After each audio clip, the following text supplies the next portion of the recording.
हम human behaviour की बात करते हैं कि समथिंग इज़ ह्यूमन बिहेवियर, कि जेलेसी इज़ ह्यूमन बिहेवियर। काफ़ी बार ये टर्म यूज़ हुआ है कि jealousy is human behaviour, anger is human behaviour, taking revenge is human behavior.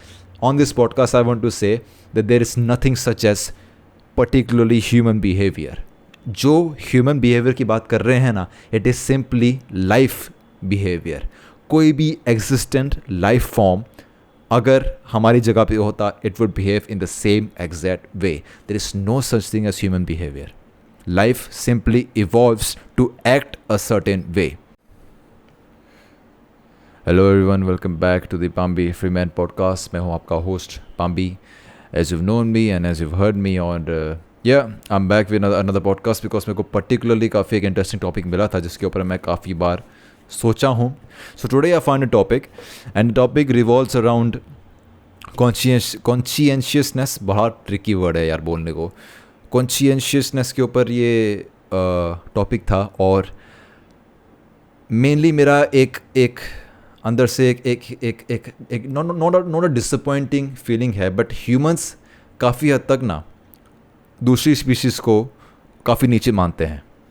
Humanity as a general, हम सब पूरी ह्यूमन हिस्ट्री में we always seen ourselves as above others. हमने काफ़ी हद तक, काफ़ी टाइम तक, एक्चुअली काफ़ी लंबी ह्यूमन हिस्ट्री तक हमने ये माना था कि ह्यूमंस के पास वो सोल है, वो कॉन्शियसनेस है जो दूसरे एनिमल्स के पास है ही नहीं। इनफैक्ट काफ़ी लंबे टाइम तक हमारा ये सोच था कि दूसरे कई एनिमल्स के पास मेमोरी होती नहीं है। उसके ऊपर से ये मुहावरा बना है कि gold fish only have a memory of like 5 minutes. ऐसा कोई अजीब सा मुहावरा है जो इंग्लिश मुहावरा है ऑफ कोर्स। और ये बिलीफ दिखा गया है कि हमने काफ़ी लंबे टाइम तक दूसरे एनिमल किंगडम में दूसरी स्पीशीज़ को नीचा माना है उससे काफ़ी ज़्यादा, और वो हिस्ट्री में हुआ। लेकिन एज़ टाइम वेंट ऑन हमने साइंटिफिकली चीज़ों को समझा और हमको पता चला कि ये चीज़ नहीं है। But still when it comes to consciousness, when it comes to our perspective for other living things in the animal kingdom, हम अभी भी काफ़ी हद तक उनको खुद से नीचे मानते हैं। We see them as something that is very different from us, while that is not the case. और मेरा उसके ऊपर ही आज ये पॉडकास्ट बनाने के ऊपर था। और before I get into the topic itself, I want to talk about when I use the word conscientiousness, मैं कुछ भी weird या कोई भी मैं spiritual या religious meaning के साथ बात नहीं कर रहा हूँ। काफ़ी लोग conscientiousness को soul word के साथ रिलेट कर देते हैं कि हाँ ह्यूमंस में सोल होती है, बाकी एनिमल्स में सोल नहीं होती। वो भी खुद में काफ़ी मैं पर्सनली उस चीज़ में बिलीव नहीं करता। But I am not talking about it in those senses. I am a very strongly scientific believer. मेरे को लगता है कि ह्यूमैनिटी बाकी सब स्पीशीज़ जैसी ही है। हम बस खुद के लिए सर्वाइव करने आए हैं। हम उनसे ऊपर नहीं है, हम उनसे नीचे नहीं है। We are all here simply to live. तो जब मैं कॉन्शियसनेस की बात कर रहा हूँ, it is simply something that is built throughout our lives, through our experiences. जैसे हमारे लाइफ में एक्सपीरियंसेस होते हैं, मेरे हिसाब से व्हाट आई बिलीव इन, उसकी वजह से कॉन्शियसनेस बिल्ड होती है। तो सिंपली जैसे कि तुम्हारी लाइफ में कोई एक्सपीरियंस हुआ बचपन में, यू प्रॉब्ली लॉस्ट समवन और you had to work hard for something, या जो भी सिचुएशन थी, इट कुड बी एनीथिंग। उसकी वजह से तुम आज जो डिसीजंस लेते हो, जो आज जो फील करते हो, उसको काफ़ी हद तक मैं कॉन्शियसनेस के हिसाब से देखता हूँ कि तुम्हारे हिस्ट्री के हिसाब से तुम अपने प्रेजेंट में कैसे जी रहे हो। That is your consciousness because that literally defines who you are, right. That is the perspective I am caring. मेरा कोई स्पिरिचुअल या रिलीजियस पर्सपेक्टिव नहीं है। That's it. Now that has been defined, I'd like to go into this, right? हम humans काफ़ी हद तक खुद को दूसरी स्पीशीज़ से काफ़ी ऊपर मानते हैं। हम मानते हैं कि हमारे अंदर एक एक्स्ट्रा लेवल ऑफ कॉन्शियसनेस है और हम ऐसी फीलिंग्स फील करते हैं जो दूसरे एनिमल्स नहीं फील कर सकते। We are literally above them. काफ़ी लंबे टाइम तक ह्यूमन हिस्ट्री में ये बिलीफ रहा है।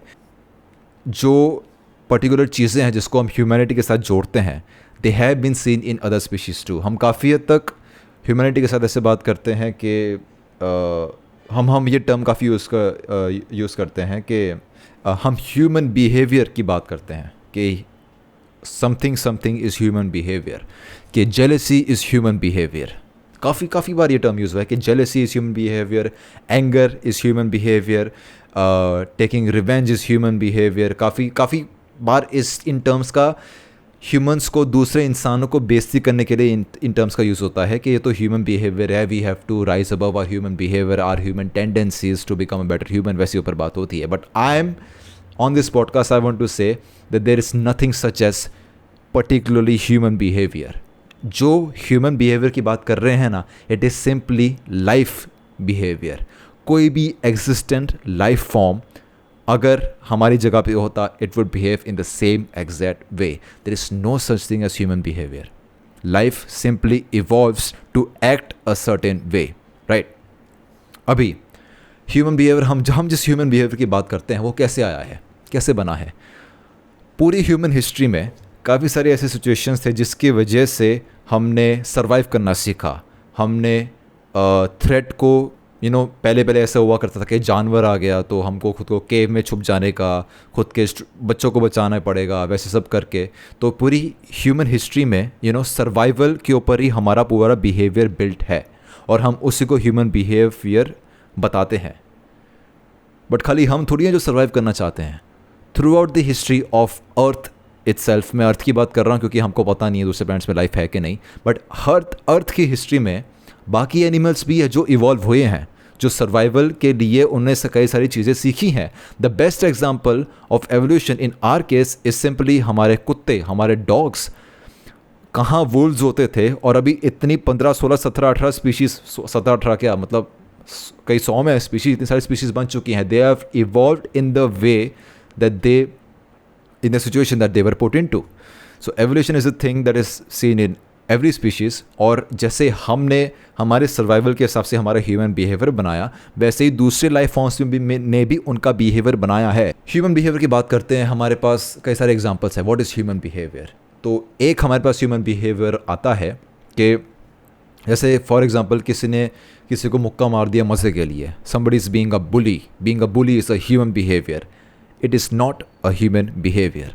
तुम कभी भी कोई भी स्पीशीज़ को इंटेलिजेंस और पावर दोगे, वो ऐसे काम करेगा. Best example right here, octopuses. Octopuses have been observed to punch other fishes simply out of spite. उनको दूसरी मछली देखी, यहाँ से वहाँ तैर के जा रही है, उसको मुक्का मार दिया, कोई रीज़न नहीं है, मज़े के लिए मुक्का मार दिया. They have been seen to do that. Another example, another thing के रिवेंज की बात करें, है ना, गुस्से की बात करें. फिशेस, तुम कुत्तों की बात छोड़ो, तुम कुत्तों में बोल सकते हो रिवेंज का. हमने देखा है कुत्तों में, उनके अगर तुम किसी कुत्ते के ओनर को मारो पीटो, वो तुमको आके काटेगा. सो रिवेंज तो हमने पहले देख ही गया. बट मछलियों तक में ये देखा गया है कि अगर 2 मछलियां हैं, एक मछली ने दूसरे मछली के घर पे मिट्टी फेंकी, दूसरी मछली सेम काम करेगी उस पहली मछली के साथ, उसके घर में मिट्टी फेंकेगी. उसको रिवेंज के हिसाब से उसको बोला कि तूने यहाँ फेंका, मैं तेरे को फेंकूंगा. The idea of revenge has always been associated with human behavior, but it is simply life behavior. That is it. तो fishes another example होगा. तीसरा जो फीलिंग है जिसको ह्यूमन बिहेवियर के साथ जोड़ा जाता है is the feeling of love. भाई लव तो हर एक एनिमल में देखा गया है. फ्लेमिंगोस, अगर उनमें से 2 में से एक मर जाए तो दूसरा मर जाता है. पेंगुइन्स में ये चीज़ देखी गई है कि वो एक पार्टनर के साथ लाइफ टाइम रहते हैं. उस पार्टनर के लिए एक छोटा सा पत्थर ढूंढेंगे, उस पार्टनर को वो पत्थर गिफ्ट करेंगे, जैसे हम अंगूठियाँ गिफ्ट करते हैं. और लव एक चीज़ है जो काफ़ी स्पीशीज़ में देखी गई है, जो इंटर स्पीशीज़ में भी देखी गई है, नॉट इन अ सेक्शुअल वे. जैसे कुत्तों को लव होता है उनकी फैमिलीज़ के साथ, ह्यूमन फैमिलीज़ के साथ, वैसे ही तो लव का तो हमने देखा गया है. It is another human behaviour that has been seen in every other species almost.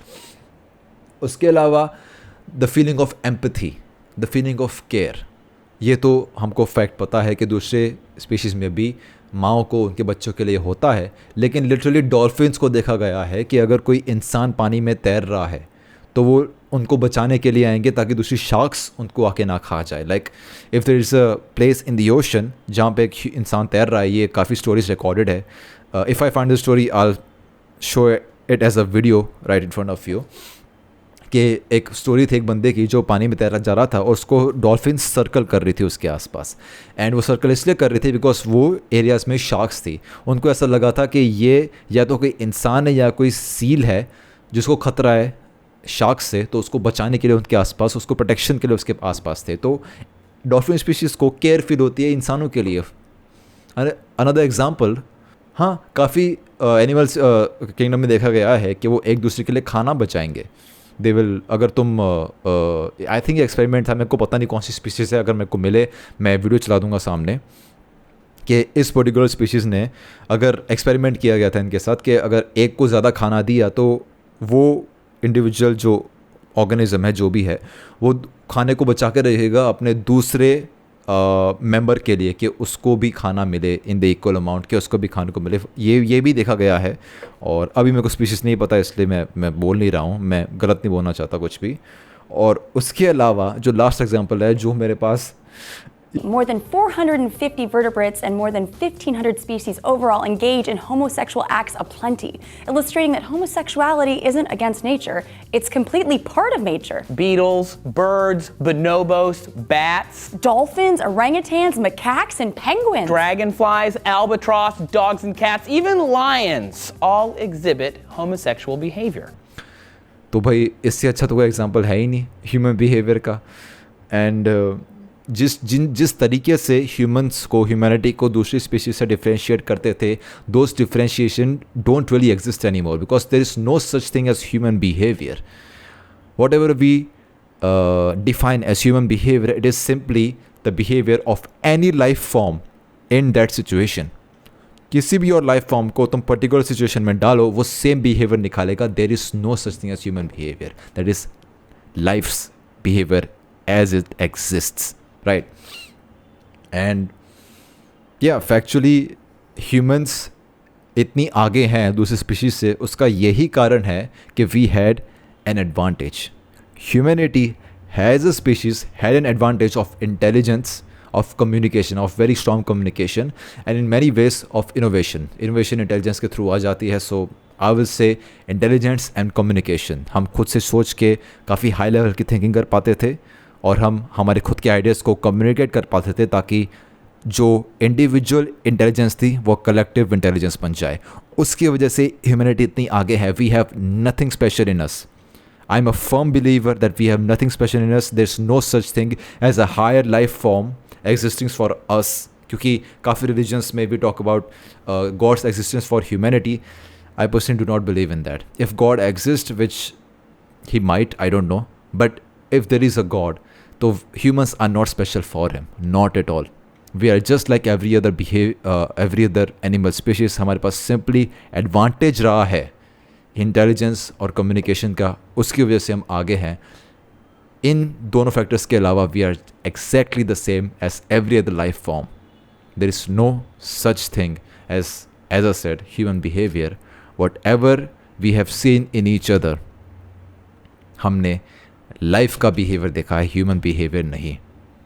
तुम हमको, इंसानियत को किसी भी और स्पीशीज़ के साथ रिप्लेस कर दो, उनको सेम अमाउंट ऑफ इंटेलिजेंस दे दो, वो सेम तरीके से बिहेव करेंगे, एग्जैक्ट सेम थिंग. बस फ़र्क यही है कि सब स्पीशीज़ अलग अलग बैकग्राउंड से, अलग अलग सिचुएशन से, अलग अलग एवोल्यूशन से गुजरी है, इसलिए हम सब अलग अलग हैं. इसलिए बिल्लियाँ अलग है, कुत्ते अलग है, हम अलग है, बंदर अलग है, सब अलग है. That is it. हमारी हिस्टोरिकली हमारे पास एज अ सेड इंटेलिजेंस और कम्युनिकेशन का एडवांटेज था, और जिस तरीके से हम एप्स थे, हमारी बॉडी एक पर्टिकुलर तरीके से इवॉल्व हुई, इसलिए हम यहाँ हैं. We are no different than any other species. So it is high time for us to realise कि हम सब एक जैसे हैं, और ऊपर नहीं है हम किसी से, सब जानवर हैं. ये है आज का लेसन, सब जानवर है. Thank you for listening to me. I'll come back with another podcast with an equally interesting topic, and hopefully I'll be able to make it as entertaining as possible. And yeah, that's it. Namaste.